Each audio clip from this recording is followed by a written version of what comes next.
Hello friends, welcome back to my channel World of NCERT. In today's class, we will discuss about another grammar topic that is subject verb agreement.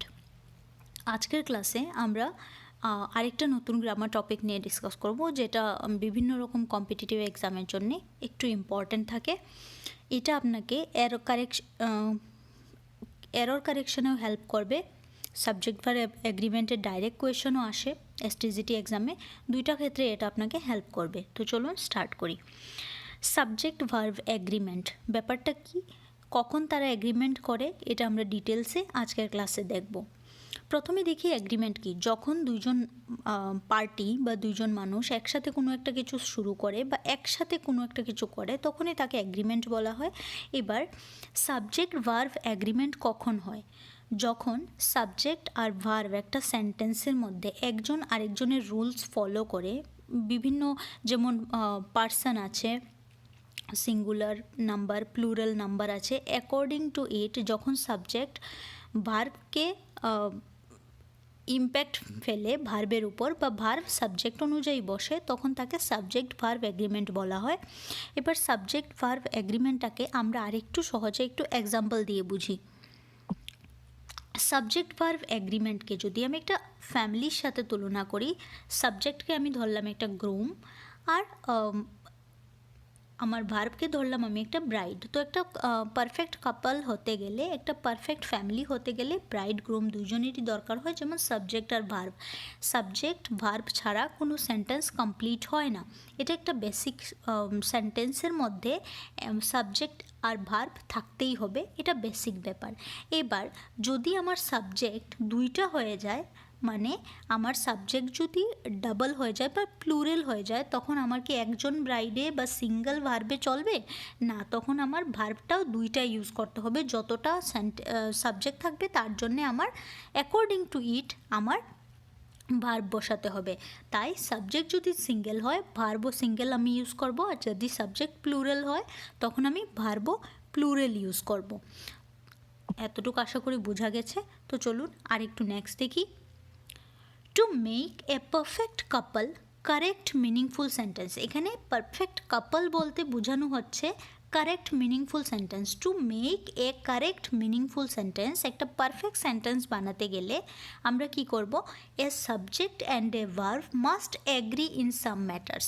একটা subject আর একটা verb, যেমন একটা marriage কাপলের জন্যে যখন একটা family আমরা কাউকে বিয়ে করতে যাই, বিয়ের সময় অনেক কিছু ম্যাটার্স একজন একজনের সাথে আমরা এগ্রি করি, যেমন সোশ্যাল স্ট্যাটাস ম্যাচ করি, আমরা এডুকেশন যে কোয়ালিটি আছে এটাকে ম্যাচ করি। তো এরকমভাবে সাবজেক্ট আর ভার্বও কিছু ম্যাটারের সাথে এগ্রি করে একটা complete sentence, meaningful sentence ready করে। সাবজেক্ট আর ভার্বের মধ্যে কিছু অ্যাগ্রিমেন্ট হয় সেন্টেন্সের মধ্যে। Some matters like number, tense and so on.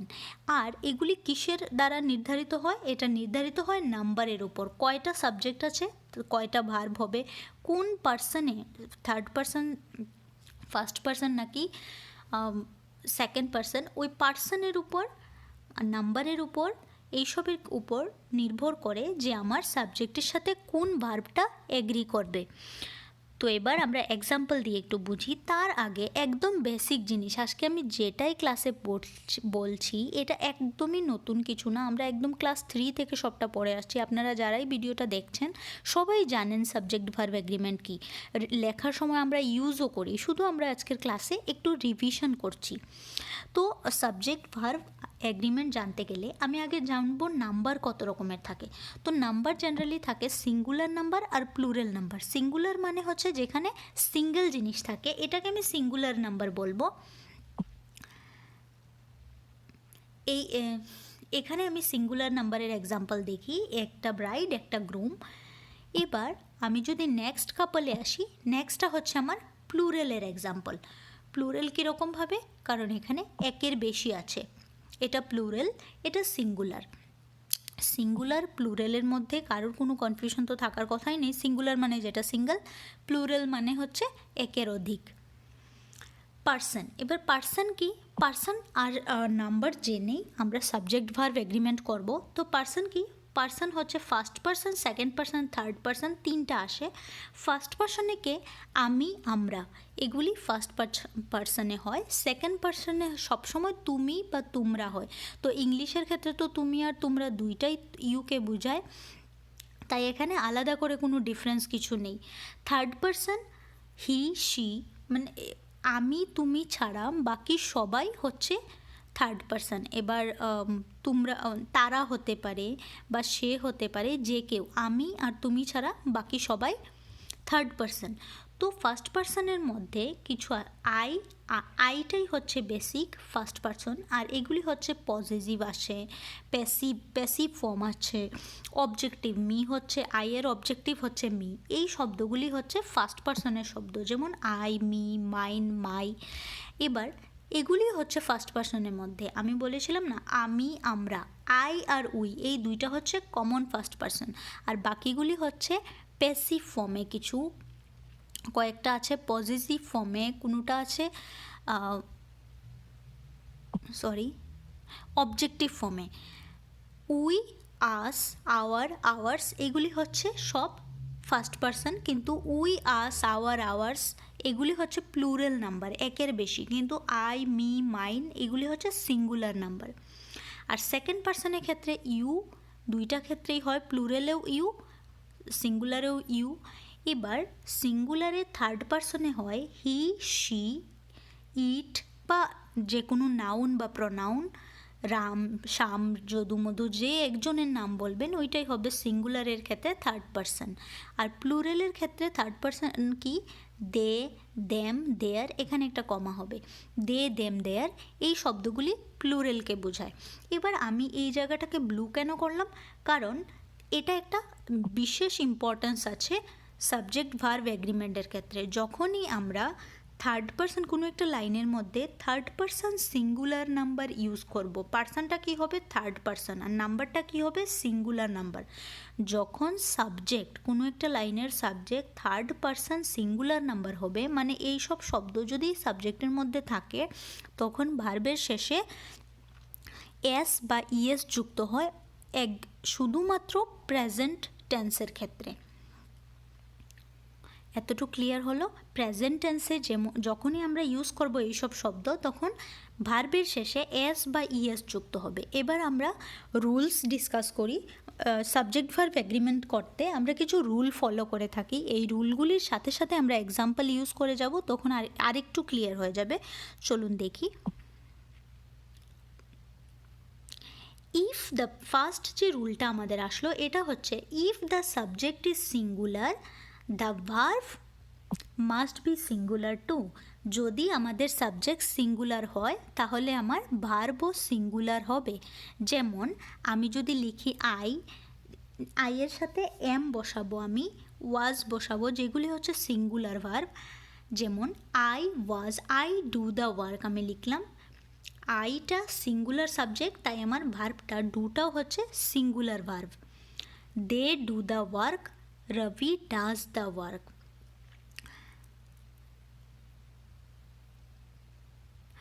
এবার আপনাদের মনে একটা কোয়েশ্চেন আসতে পারে যে দে তো প্লুরাল ফর্ম, তাহলে ডু কেন প্লুরাল হলো না? ডুর প্লুরাল বলতে আলাদা কোনো ওয়ার্ড নেই, তাই আমরা এখানে ডুটা ডাইরেক্ট ভার্ব হিসাবে ডু ভার্বটা ইউজ করছি, তাই এখানে দে ডু দ্য ওয়ার্ক বলা হয়েছে। এবার রবি ডাজ কেন হলো? রবি হচ্ছে থার্ড পার্সন, আমি তুমি ছাড়া বাকি সবাই হচ্ছে থার্ড পার্সন, তো রবি হচ্ছে থার্ড পার্সন। যেহেতু রবি সিঙ্গুলার নাম্বার আর প্রেজেন্ট টেন্সের লাইনটা আছে, তাই আমি ভার্বের শেষে ইএস লাগিয়েছি আর লিখেছি রবি ডাজ দ্য ওয়ার্ক। নেক্সট হচ্ছে আমার আই এম স্লিপিং বা আই ওয়াজ স্লিপিং, প্রেজেন্ট টেন্সে লিখুন বা পাস্ট টেন্সে লিখুন। আইয়ের সাথে এম বা ওয়াজ এগুলি হচ্ছে সিঙ্গুলার ভার্ব ইউজ হলো। হির সাথেও সেম ইউজ হয়েছে singular verb, he is sleeping or he was sleeping. কিন্তু এখানে দা লিখেছি আমি, এটা দে হবে, দে, THEY, দে, THEY। দে আর বা ওয়্যার স্লিপিং, যেহেতু দেটা হচ্ছে প্লুরাল ফর্ম, তাই আমি ভার্বের ফর্মটাও প্লুরাল ইউজ করেছি, যেমন আর বা ওয়্যার। প্রেজেন্টে লিখলে আর, পাস্টে লিখলে ওয়্যার। ফার্স্ট রুলটা তাহলে আমার কি গেল? ফার্স্ট রুল গেল যদি আমার সাবজেক্ট সিঙ্গুলার হয় তাহলে আমার ভার্বও সিঙ্গুলার হবে। এবার আমি দেখলাম এখানে আরেকটা কমন লাইন, যে যদি subject third person singular number present টেন্সে হয় তাহলে ভার্বের শেষে আমি এস বা ইয়েস যুক্ত করব সব সময়। হি যদি থাকে হি অ্যাগ্রি বলবো না, আমি হি অ্যাগ্রিজ বলবো, লাইক দ্যাট। এবার সেকেন্ড এক্সাম্পল আমি দেখি। আপনারা যারাই দেখছেন ভিডিওটা পয়েন্টগুলি নোট করে নিতে পারবেন, নেক্সটে পড়ার জন্য একটু সুবিধা হবে। সেকেন্ড রুল আমার আসছে, if the subject of a sentence is composed of two or more nouns or pronouns connected by and use a plural verb। যখন লাইনটা বলছে একটা লাইনের যে সাবজেক্টটা আছে এটা যদি দুই বা তার বেশি সাবজেক্ট হয় আর দুইটা সাবজেক্টকে দুইটা যে নাউন আছে বা প্রনাউন আছে, নাউন মানে কারুর নাম আর প্রনাউন মানে হি শি, এগুলি যখন ইউজ হয়, যদি দুইজন বা এর বেশি মানুষকে একসাথে আমরা অ্যান্ড ওয়ার্ডটা দিয়ে জড়ো করি সাবজেক্টের মধ্যে, তখন এটার সাথে সবসময় প্লুরাল ভার্ব হবে। এবার এক্সাম্পলে আমি আরেকটু সহজে বুঝি। দ্য স্টুডেন্টস, আমি বললাম দ্য স্টুডেন্টস, এটা স্টুডেন্টস হবে না, এটা স্টুডেন্ট হবে। The student and the parents write everyday. The students আমি বললাম, দ্য স্টুডেন্ট, এসটা লাগাবেন না, the student and the parents, দুইটা সাবজেক্ট আমার আছে, দুইটা সাবজেক্টকেই আমি কি করেছি অ্যান্ড দিয়ে দুইটা সাবজেক্টকে একটার মধ্যে নিয়ে এসেছি, তখন আমার যে ভার্বটা আমি ইউজ করব এটা হবে প্লুরাল ভার্ব। আমি এখানে রাইটস লিখিনি, থার্ড পারসন তো, দ্য স্টুডেন্ট থার্ড পারসন, প্যারেন্টসও থার্ড পারসন, কিন্তু আমি এখানে রাইটস লিখিনি কারণ আমি অ্যান্ড দিয়ে দুইটা সাবজেক্টকে একসাথে জড়িত করেছি। তো অ্যাকর্ডিং টু দিস রুল যখন আমি দুইটা সাবজেক্টকে অ্যান্ড দিয়ে জড়িত করব তারপর যেই ভার্বটা আমি ইউজ করব এটা প্লুরাল ভার্ব হবে। যেমন Jatin and Rabi are discussing about the matter. এবার অনেকে একটু কনফিউজড হতে পারেন যে যতীন একজন পার্সনের কথা আমি বলছি, রবি একজনের কথা আলাদা আলাদাভাবে বলছি, তো রবির পরে তো ইজ হওয়ার কথা, is discussing about the matter. না, যখন অ্যান্ড দিয়ে আমি দুইটা সাবজেক্টকে অ্যাড করছি একটা লাইনের সাবজেক্টের মধ্যে, তখন তার শেষে প্লুরাল ভার্ব ইউজ হবে, আর discussing about the matter. Third দেখি আমরা, থার্ড রুল কি? When there is one subject and more than one verb, the verbs throughout the sentence must agree with the subject। এবার লাইনটা কি বলেছে আমি একটু এক্সাম্পল দিয়ে বুঝাই। ইন্টারভিউজ আর, এখানে বলেছে ইন্টারভিউজ, এটা হচ্ছে আমার লাইনের সাবজেক্ট, সাবজেক্টের মধ্যে আছে আর, আর মানে হচ্ছে প্লুরাল ভার্ব আমার। One way to collect data and allow candidates to gain deep knowledge। এবার এই রুলটা অনুযায়ী when there is one subject and more than one verb, যখন একটা আমার কাছে সাবজেক্ট থাকে আর মোর দেন ভার্ব, ভার্ব যদি একের বেশি থাকে, যেমন এখানে আর একটা ভার্ব, অ্যালাও আর একটা ভার্ব, যখন একটা সাবজেক্ট আর একের অধিক ভার্ব থাকে সেন্টেন্সের মধ্যে, the verbs through out the sentence must agree with the subject. এবার যত জায়গায় আপনি আরও ভার্ব ইউজ করবেন সব জায়গাতে এখানে যে সাবজেক্টের সাথে যেটাকে এগ্রি করবে পুরা সব ক্ষেত্রেই সাবজেক্টের সাথে ওই ভার্বই এগ্রি করে যাবে।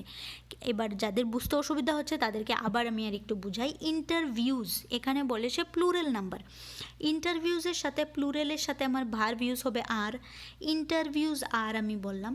এবার আমি নেক্সটে যতটা ভার্ব আমি এই লাইনটার মধ্যে পাবো সবটাই প্লুরাল ভার্ব ইউজ করব। আমি অ্যালাউজ বলিনি, আমি অ্যালাও বলেছি, মানে আমি এটা প্লুরাল ভার্ব ইউজ করেছি। এবার এই লাইনের মধ্যে যদি আরও আমি ভার্ব অ্যাড করতে চাই তখনও আমি প্লুরাল ভার্ব ইউজ করব, কোথাও আমি সিঙ্গল ভার্ব ইউজ করব না, কারণ এটার একটা সাবজেক্ট আর একটা সাবজেক্টকে ঘিরেই সবগুলি ভার্ব কাজ করছে। Interviews are one way to collect data and allow candidates to gain deep knowledge. এবার আমি যদি এখানে আরেকটা লাইন লাগাই অ্যান্ড সিকিওর ফিউচার, যেমন সিকিওর আমি কথাটা বললাম, সিকিওর একটা ওয়ার্ড লাগিয়ে যদি আমি ভার্ব হিসাবে এটাকে অ্যাড করি তখনও আমি এটাকে প্লুরাল ভার্ব হিসাবে ইউজ করব, কারণ এখানে আমার সাবজেক্টটা চেঞ্জ হচ্ছে না।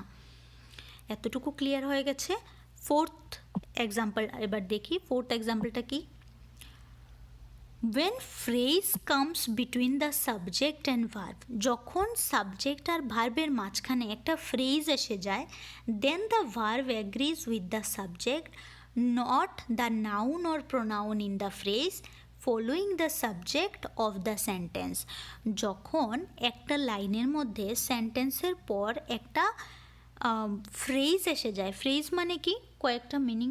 কয়েকটা শব্দের একটা সমষ্টি, কয়েকটা শব্দ মাঝখানে অ্যাড হয়ে যায়, তখন এর পরে যদি আরেকটা যে থাকবে আমার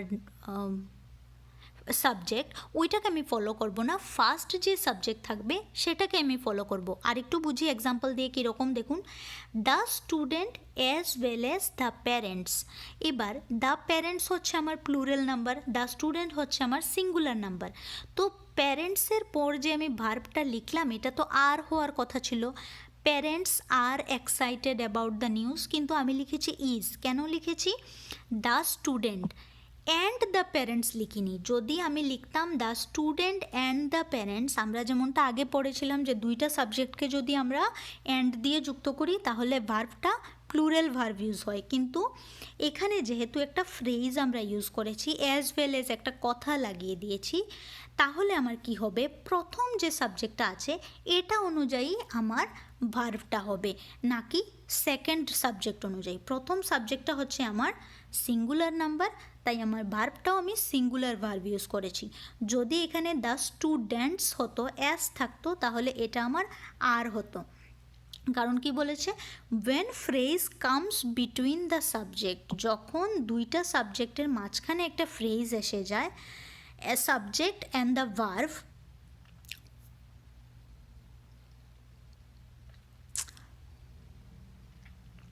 subject and the verb, then the verb agrees with the subject, not the noun or pronoun in the phrase following the subject of the sentence. Okay.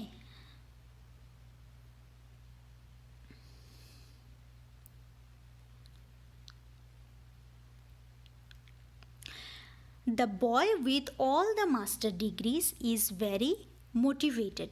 এবার দেখুন এখানের মধ্যেও কি হয়েছে, লাইনটার মধ্যে the boy with all the master degrees এটা plural number, according to ইট কী হতে হয়েছিল? এখানে আর হওয়ার কথা ছিল, কিন্তু দ্য বয় সিঙ্গুলার, তাই এটা অনুযায়ী আমি লিখব the boy with all the master degrees is very motivated. The focus of the interviews was 9 selected participants. The focus হচ্ছে the focus একটা সিঙ্গুলার, আর এখানে আমি ওয়াজটাকে লিখেছি অ্যাকর্ডিং টু ইট। ওই যে of the focus of the interviews was 9 selected participant. Of the interviews এখানে extra আমি কিছু কথা লাগাচ্ছি, তার জন্যে আমি এটাকে কোনো ডিফাইন করব না ভার্ব বলে আলাদাভাবে। সাবজেক্টটা ফার্স্ট যে সাবজেক্ট আছে এটা অনুযায়ী আমার ভার্ব ডিসাইড হবে। তো ব্যাপারটাকে আমি আরেকবার বুঝি। when phrase comes between the subject and verb, যখন সাবজেক্ট আর ভার্বের মাঝখানে একটা ফ্রেজ এসে যায়, then the verb agrees with the subject, not the noun or pronoun in the phrase। এবার যদি এই ফ্রেজের মধ্যে কোনো নাউন প্রোনাউন এইসব কিছু থাকতো তাহলে ওইটা অনুযায়ী আমার সাবজেক্ট ভার্ব অ্যাগ্রি করতো না। ঠিক আছে, এটা আমার সাবজেক্ট, এটা হচ্ছে আমার ভার্ব, এটার মাঝখানে এই পুরো জায়গাটা যে ফ্রেজ ইউজ হলো ওইটা অনুযায়ী আমার সাবজেক্ট ভার্ব ডিসাইড হবে না, আমার মেইন সাবজেক্ট অনুযায়ী আমার ভার্ব ডিসাইড হবে। Agrees with the subject, not the noun pronoun in the ফ্রেজের মধ্যে যে নাউন প্রোনাউন আছে ওইটা অনুযায়ী আমার সাবজেক্ট ডিসাইড হবে না, আমার ভার্ব ডিসাইড হবে না। Following the subject of the sentence. তো এতটুকু ক্লিয়ার হয়েছে। যেই পয়েন্টটা যার যেখানে একটু অসুবিধা মনে হয় বা আপনাদের মনে হয় যে আমার ডিসকাশনটা বুঝাতে পারিনি আমি, কমেন্টে বলবেন, আমি ওই জায়গাটা আরেকবার ডিসকাস করার চেষ্টা করব। ফিফথ আমি দেখি rules. when two or more singular nouns or pronouns are connected by or nor then uses singular verb।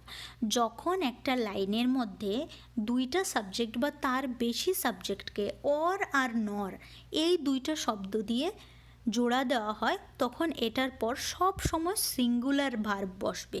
কীরকমভাবে? The student or the parents, এই সেম এক্সাম্পলটা আমরা আগেও দেখেছি।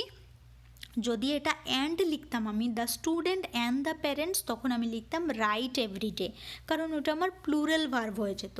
কিন্তু যেহেতু অর দেওয়া আছে তাই আমি এখানে রাইটস লিখেছি, থার্ড পারসন সিঙ্গুলার নাম্বার বলে আমি প্রথমটা অনুযায়ী এটাকে চেঞ্জ করেছি রাইটসে। প্যারেন্টসের যে প্লুরাল ফর্ম এটাকে আমি কাউন্ট করিনি, কারণ আমার রুল অনুযায়ী যখন দুইটা সাবজেক্টকে অর বা নর দিয়ে আমি অ্যাড করব, নাম্বার আমি দেখব না কোন নাম্বারে আছে, সবসময় সিঙ্গুলার ইউজ হবে। I am not sure Rakhi or Rumi is coming, রাখিও আসতে পারে অথবা রুমিও আসতে পারে, তো Rakhi or Rumi is coming আর কামিং না। Neither he nor his brother is playing, আর প্লেয়িং না। মনে রাখবেন অর আর নর এই দুইটা দিয়ে যখন কোনো দুইটা সাবজেক্টকে অ্যাড করা হয় তখন এরপর যে ভার্বটা ইউজ হয় এটা সবসময় সিঙ্গুলার ভার্ব হয়। Neither he nor his parents are agree to go, এখানে কেন হলো neither he nor his parents আর গো? যখন নাইদার দিয়ে কোনো লাইনটা স্টার্ট হবে আর সরি হ্যাঁ, neither he nor his parents are agree to go, যখন নাইদার দিয়ে কোনো একটা লাইন শুরু হবে তখন ভার্বের সাথে যে ওয়ার্ডটা থাকবে, যে সাবজেক্টটা থাকবে তার অনুযায়ী ভার্বটা হবে। এখানের মধ্যে রুলটা একটু ব্যতিক্রম, একটু মন দিয়ে শুনুন। নাইদার দিয়ে যখন কোনো লাইন শুরু হবে, neither he nor his brother is playing, neither he singular, ব্রাদারও সিঙ্গুলার, তাই আমি লিখেছি এখানে ইজ প্লেয়িং।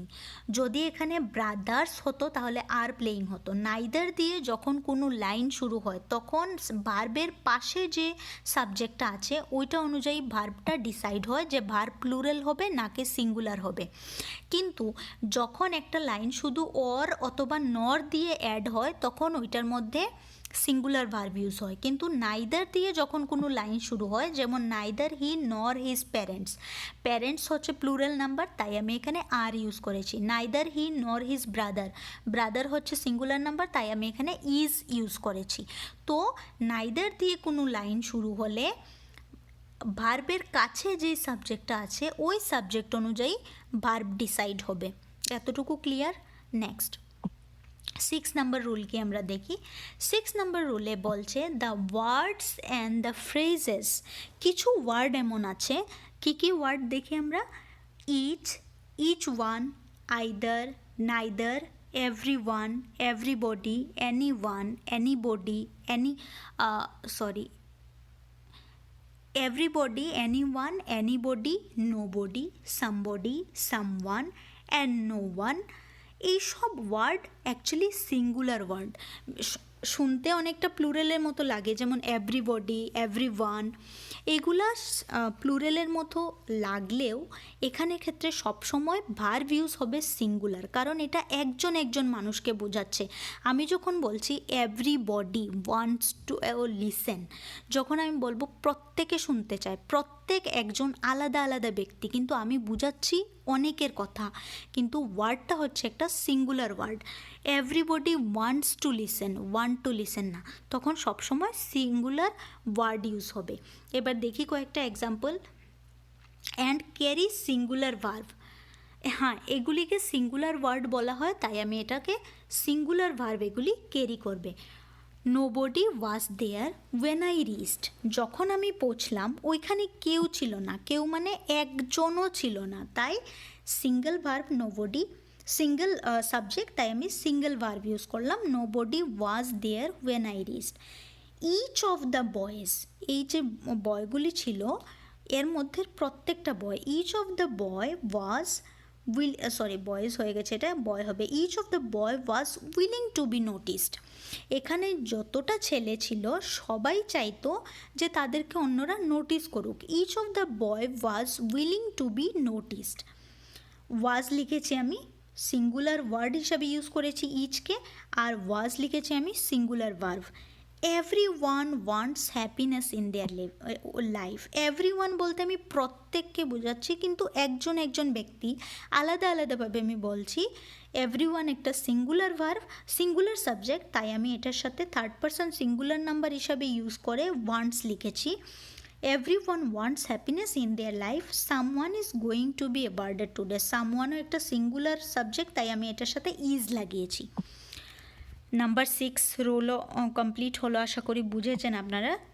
7 নাম্বার দেখি রুল কি।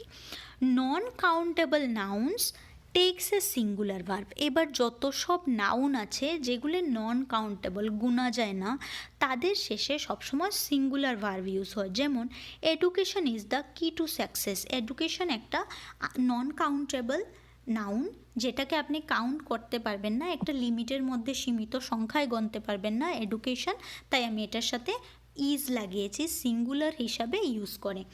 Honesty is the best policy. অনেস্টিকে আমি একটা নাউন হিসাবে ধরেছি। অনেস্টি অ্যাবস্ট্রাক্ট নাউন, আর এটাকে আপনি একটা কাউন্টের মধ্যে দিতে পারবেন না যে এত পার্সেন্ট অনেস্টি, এতটা অনেস্টি, এরকমভাবে বলা যায় না, কাউন্ট করা যায় না, তাই এটা সিঙ্গুলার ভার্ভ ক্যারি করে এটার সাথে। Diabetes affects many people around our country and others.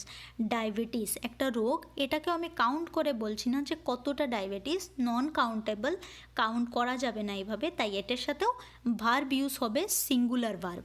Effects কখন আমরা ইউজ করি? থার্ড পারসন সিঙ্গুলার নাম্বারের ক্ষেত্রে আমরা এস ইউজ করি, এফেক্টসের সাথে আমি এস ইউজ করেছি।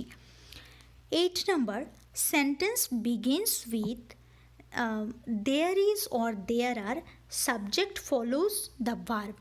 যখন কোনো একটা সেন্টেন্স দেয়ার ইজ বা দেয়ার আর দিয়ে শুরু হয় তখন সাবজেক্ট ফলোজ দ্য ভার্ব, মানে সাবজেক্ট পরে আসে, ভার্ব আগে চলে আসে। যেমন এখানে লাইনটা হওয়ার কথা ছিল many reasons are there behind this success, behind his success। তো আমি লিখলাম there are many reasons behind his success। যখন আমি লিখলাম there are, তো আমার there are কথাটার সাথে সাথে কি হলো, many reasons, যে many reasons হচ্ছে আমার সাবজেক্ট চলে আসলো ভার্বের পিছনে। হওয়ার কথা ছিল SVO, সাবজেক্ট ভার্ব অবজেক্ট, কিন্তু এখানে হয়ে গেছে আগে দেয়ার, তারপর ভার্ব, তারপর সাবজেক্ট, মানে OVS হয়ে গেছে। আগে আমার চলে এসেছে অবজেক্ট, দেয়ারটাকে আমি অবজেক্ট হিসাবে ধরলাম, তারপর আমার সাবজেক্ট আসছে, আর তারপর তারপর আমার ভার্ব আসছে, তারপর লাস্টে আমার সাবজেক্ট আছে। তো আমি কি দেখলাম 8 নাম্বার রুলে, যখন কোনো একটা লাইন দেয়ার ইজ বা দেয়ার আর দিয়ে শুরু হয়, এইসব লাইনের ভার্ব আগে থাকে, কারণ দেয়ার ইজ তো আগে চলেই এসেছে, আর তো চলেই এসেছে, তো দেয়ার ইজ যদি বলি আমি, এর পরের ভার্বটা সাবজেক্টটা নিশ্চয়ই সিঙ্গুলার হবে। আর যদি দেয়ার আর দিয়ে কোনো লাইন শুরু হয় তারপর যে সাবজেক্টটা ইউজ হবে এটা প্লুরাল থাকবে। যেমন there are many reasons behind his success, তার সাকসেসের পিছনে অনেক কারণ ছিল, তো অনেক কারণ হচ্ছে আমার প্লুরাল নাম্বার, তাই আমি দেয়ার আর বলেছি, আমার ভার্বটা আগে চলে এসেছে। There is poor administrative support for students. ওইখানে অ্যাডমিনিস্ট্রেটিভ সাপোর্টটা খুব খারাপ ছিল। অ্যাডমিনিস্ট্রেটিভ কোনো একটা সাপোর্টকে বোঝানো হচ্ছে, অ্যাডমিনিস্ট্রেটিভ সাপোর্টটাকে পুরোটা একটাকে বোঝানো হচ্ছে, তাই আমি ইজ ইউজ করেছি, poor administrative support. There is no reason for his anger, তার রাগের কোনো কারণ ছিল না, একটা কারণও ছিল না, তাই আমি এখানে ইজ ইউজ করেছি। There is no reason for his anger. তো এই রুলটাও 8 নাম্বার রুলও বোঝা গেছে। নেক্সট 9 নাম্বার হচ্ছে collective nouns group, team, committee, family, class এইসব কিছু যখন কোনো একটা নাউনকে বোঝায়, যেমন কোনো একটা গ্রুপ, টিম ইন্ডিয়া, কোনো একটা টিম, কোনো একটা কমিটি, যেমন যে কোনো একটা স্বামীনাথন কমিটি, এরকম কোনো একটা কমিটির মধ্যে অনেকজন মানুষ থাকে, একটা ফ্যামিলির মধ্যে অনেকজন মানুষ থাকে, অনেকে মিলে একটা ফ্যামিলি হয় বা ক্লাস হয়, কমিটি হয়, কিন্তু হোল হিসাবে আমরা ধরি বলে তাদেরকে কালেকটিভ নাউন বলা হয় আর সিঙ্গেল হিসাবে ধরা হয়। আর তাদের সাথে যে ভার্বটা ইউজ হয় তা সবসময় সিঙ্গুলার ভার্ব নেওয়া হয়। যেমন আমি ক্লাস নিলাম, class 7 is the best class of my school. Is the আমি বলবো, ক্লাস 7 আর দ্য বলবো না। ক্লাস 7 একটা পুরা গ্রুপ 40 স্টুডেন্টের বা 50 স্টুডেন্টের, কিন্তু ক্লাস 7কে আমি হোল হিসাবে ধরছি, সিঙ্গুলার হিসাবে ধরছি, তাই আমি এটার সাথে ইজ লাগাবো। Class 7 is the best class of my school. সেমভাবে this team plays every week. এই যে টিমের মধ্যে অনেক মানুষ আছে, কিন্তু একটা টিমের কথা আমি বলছি, তাই এখানে আমি প্লেস ইউজ করলাম, সিঙ্গুলার ওয়ার্ড ইউজ করলাম, third person singular number present tense বলে আমি এখানে প্লেস লিখেছি। The group is not agree with the result. The গ্রুপের মধ্যে এবার 3জন মেম্বার থাকতে পারে, 5জন মেম্বার থাকতে পারে, কিন্তু গ্রুপকে আমি ফুল একটা হিসাবে নিলাম, তাই এটার সাথে আমি ইজ ইউজ করেছি, singular verb. The committee agrees on the quality of the writing. The committee agrees, কমিটিটাকে আমি হোল হিসাবে ধরেছি, তাই এটার সাথে আমি অ্যাগ্রিজ লিখলাম। তো কালেকটিভ নাউনের রুল কি, কালেকটিভ নাউন যখন থাকবে তখন group, team, committee, family, class এইসব ওয়ার্ড যখন থাকবে অ্যাজ এ সাবজেক্ট, তার সাথে আমি সিঙ্গুলার ভার্ব ইউজ করব। এবার অনেকের ডাউট থাকতে পারে যে কোয়েশ্চেন কীরকমভাবে আসবে। পুরোটা ভিডিও আরেক 2-3 বার ভালো করে দেখুন, রুলসগুলি যদি আপনি ভালোভাবে জানুন, তখন কি হবে, কোয়েশ্চেনটা কীরকমভাবে দেবে, যেমন দিস টিম দিয়ে দিল, এবার আপনার অপশনে দিয়ে দিল play, playing, plays, has plays, was plays, এরকম। তো আপনি জানেন যে থার্ড পারসন সিঙ্গুলার নাম্বার হলে শুধু এস ইউজ হয় ভার্বের সাথে, তো আপনি ডাইরেক্ট এখান থেকে প্লেজটা পিক করতে পারবেন। এবার আরেকটা দিয়ে দিল দ্য গ্রুপ ড্যাশ দিয়ে not agree with the result, এই এক্সাম্পলটা আমি বলছি। এবার নিচে দিয়ে দিল অপশন ইজ, ওয়াজ, ওয়ের, আপনি কি ইউজ করবেন। আপনি তখন ডাউট হতে পারে যে দ্য গ্রুপ অনেকজন মেম্বারের, হয়তো বা ওয়ের হবে, কিন্তু না, ওয়াজ বা ইজ ইউজ হবে। এটা লাইনের মিনিং বুঝে আমি টেন্সটা ইউজ করব। এতটুকু অবধি আশা করি ক্লিয়ার হয়ে গেছে। আরও কিছু কমন কোয়েশ্চেন আসে, যেমন আমি প্রথমে যেরকমটা আমরা একদম প্রথমের দিকে দেখেছিলাম যে সাবজেক্ট ভার্ব এগ্রিমেন্টের ক্ষেত্রে এই একটা থার্ড পারসন সিঙ্গুলার নাম্বার একটা দিয়ে দিল, তারপর একটা ভার্বের এক্সাম্পল দিয়ে দিল যে Rabi do the work, does the work, has done the work. আপনি কোনটা লিখবেন, ডাজ লিখবেন। বা ওয়ার্ক, যেই সব ওয়ার্ডের পিছনে, যেই সব ভার্বের পিছনে এস আছে, third person singular number present tense হলে ওই ভার্বটাই আপনি চুজ করবেন। নেক্সট আরেকটা এরকম দিতে পারে যে এই সেকেন্ড রুলটাও বেশ common. If the subject of a sentence is composed of 2 or more nouns or pronouns connected by and, use a plural verb. দুইটা সাবজেক্টকে যদি অ্যান্ড দিয়ে যুক্ত করা হয় তাহলে ভার্ব সবসময় প্লুরাল ভার্ব হয়। এটা প্রায় সময় এক্সাম্পল আসে, যেমন Jatin and Rabi are discussing about the matter. Next, when there is one subject and more than one verb, the verbs throughout the sentence must agree with the subject. এটা তো আপনারা বুঝেছেন। এর পরের যে ব্যাপারটা, when phrase comes between the subject and the verb, যখন একটা সাবজেক্ট আর ভার্বের মাঝখানে একটা ফ্রেজ, একটা মোটামুটি একটা লাইন চলে আসে, ফুল লাইন সাবজেক্ট আর ভার্বের মাঝখানে, তখন ভার্ব কী করে, then the verb agrees with the subject. তখন সাবজেক্ট যেটা আছে এটা অনুযায়ী ভার্ব হয়, নাকি আমার যে ফ্রেজ আছে এখানে as well as the parents, এখানের মধ্যে যে প্লুরাল নাম্বার আছে এটাকে ফলো করে না, সাবজেক্টকে ভার্ব ফলো করে। সেম এখানে হয়েছে দ্য বয়, তারপর আসলো আমার ইজ, আর মাঝখানে যে with all the master degrees, এটা পুরাটা হচ্ছে আমার ফ্রেজ। তো সাবজেক্ট ভার্বটা কার অনুযায়ী হয়েছে, ভার্বটা হয়েছে সাবজেক্টের অনুযায়ী নাকি ফ্রেজ অনুযায়ী। তো আমার রুলে কি বলছে, when phrase comes between the subject and verb, যখন সাবজেক্ট আর ভার্বের মাঝখানে একটা ফ্রেজ চলে আসে তখন ভার্ব কি হয়, the verb agrees with the subject, ভার্বটা সাবজেক্ট অনুযায়ী হবে নাকি noun or pronoun of the phrase following, ফ্রেজে কি নাউন বা প্রোনাউন আছে ওইটা অনুযায়ী হবে না। তো আশা করি এতটুকু অবধি ক্লিয়ার হয়ে গেছে সবার। আর একটু কয়েকবার ভিডিওটা যদি দেখেন রুলসগুলি অনেকটা মুখস্থ হয়ে যাবে, আর যদি আরেকটু মনে রাখার চেষ্টা হয় একবার লিখে প্র্যাকটিস করে নেবেন তাহলে আরেকটু মনে থাকবে। তো যদি কোনো ডাউট থাকে কমেন্ট বক্সে লিখবেন। নেক্সট ক্লাসে আবার দেখা হবে। ধন্যবাদ সবাই।